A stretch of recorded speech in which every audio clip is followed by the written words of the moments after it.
Got a new camera for Christmas? Here are my 10 expert tips for getting to grips with it fast. There's nothing like getting a new camera for Christmas. But like a new pair of shoes, it can take time to break it in.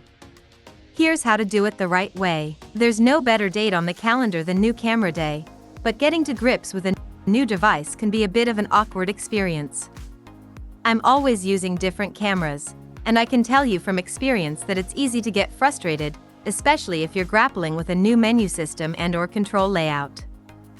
New camera owners are usually faced with one of four scenarios. They're staying within the same system, they're switching systems, they're moving from a DSLR to a mirrorless camera, or they're purchasing their first fully manual camera. The first scenario is the easiest, because you'll already be used to the menu system and control layout. The differences in menu system and control layout between two Canon EOS cameras, for example, will be minimal. Switching systems is much harder because not only will you have to grapple with a new menu system and control scheme, you'll be fighting against the muscle memory you've carefully honed when using your previous system. Switching from a DSLR to a mirrorless camera isn't overly strenuous if you're sticking with the same manufacturer, although there are some specific considerations, and, if you're not, revert to my last point. And finally, if you're a complete beginner, you're sailing into uncharted waters. The good news is that you don't have to undo any muscle memory or relearn things, because everything is new to you, so you have a chance to start everything off on the right foot. Let's get into it. 1. Set your camera up. Before you're tempted to head out and about with your pride and joy, hold your horses and take the time to set it up properly. The first thing I do when I get a new camera is to set it to RAW. Most cameras will be set to JPEG by default, so if you're a RAW shooter, this is a very important step. I then take the time to go through the menu system bit by bit, making sure that everything is set up to my liking. I'll have the manual to hand, too, so if I find a setting I'm not familiar with, I can look it up. Finally, I'll make sure that I map out any custom function buttons. If you've never done this before, buying a new camera is a great excuse to start, because you'll have to get used to the new control system anyway. So you might as well make your life easier by mapping custom buttons and building up the muscle memory for everything at the same time. 2. Set up your video settings. Videographers and hybrid creatives will head straight for this option by default, but if you only shoot video occasionally or hardly ever, you might not think to set up your camera's video preferences. However, just in case inspiration strikes, it's always a good idea to set up your video settings from the outset. That way, if you suddenly find yourself wanting to capture some footage, you can simply switch to video mode and start shooting. 3. Set up your EVF accordingly. If you're picking up a mirrorless camera for the first time, it'll likely have an auto EVF, electronic viewfinder, setting where the rear LCD screen switches off when you bring the EVF up to your eye. This can present something of a problem if you're shooting video or framing photos using the rear LCD. This is because something like a gimbal or even your torso, if you're shooting from the hip, can trigger the sensor and switch off the rear LCD.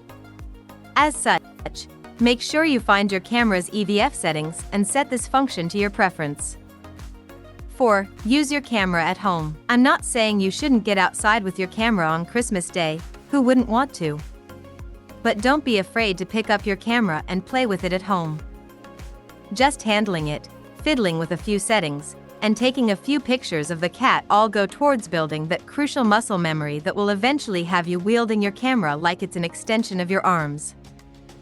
5. Keep your camera with you. The more time you spend with your camera, the quicker you're going to become one with it, so it's crucial at this early stage that you keep it with you as much as possible. Walking the dog, heading to the shops, visiting the in-laws, make sure your camera is always by your side so that you're encouraged to use it. 6. Know that mirrorless cameras can drain batteries faster. This one's for anyone moving from DSLR to mirrorless.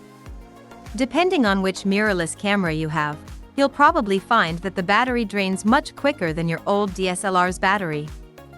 This is because either the EVF or the rear LCD, along with the sensor and possibly the stabilization system, are constantly working while the camera is switched on. As such, you'll need to get into the habit of switching your camera off when you're not actively using it, ensuring that your batteries are fully charged on every shoot, and keeping an eye on your battery indicator. The battery life of mirrorless cameras has definitely improved over time, and some higher-end models do boast very good battery life. But if you've been a DSLR stalwart all this time, this is something that can catch you out. 7. Avoid important shoots. Whether you're a jobbing photographer or a keen enthusiast, you might want to think twice before taking out your new pride and joy on an important shoot if you haven't spent the time getting to know the camera first. Granted, this only works if you still have your old camera, but if you have the choice, I'd recommend sticking with your old kit until you're comfortable using your new kit. After all, you don't want to be wasting valuable time trying to find out your new camera's flash sync speed, finding yourself completely bamboozled by all the new AF settings, or inadvertently shooting JPEG for the entire shoot because you forgot to employ tip number 1. 8. Learn to use the viewfinder. If you've only ever used camera phones or compact cameras with no viewfinder, I think it's extremely important that you get used to shooting through the viewfinder. I've written about this in the past and am in no way saying that composing through the viewfinder is better than composing via the rear LCD. Plenty of incredible photographers, especially in this modern age of camera phones, do so.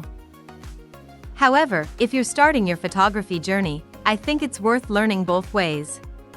Why?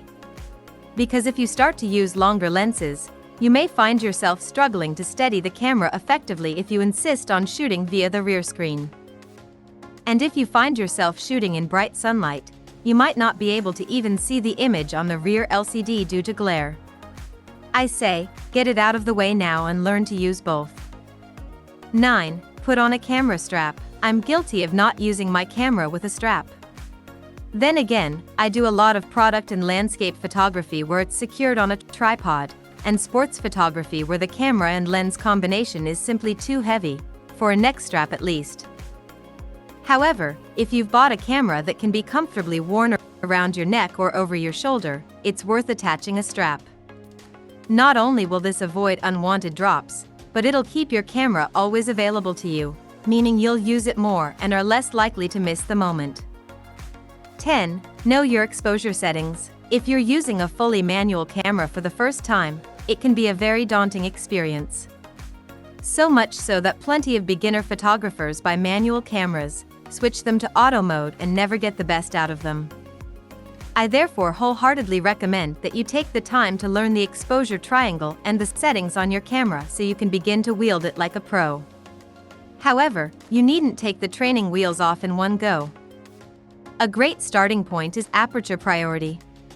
This setting enables you to control your aperture and thus your depth of field, while the camera automatically sets the shutter speed.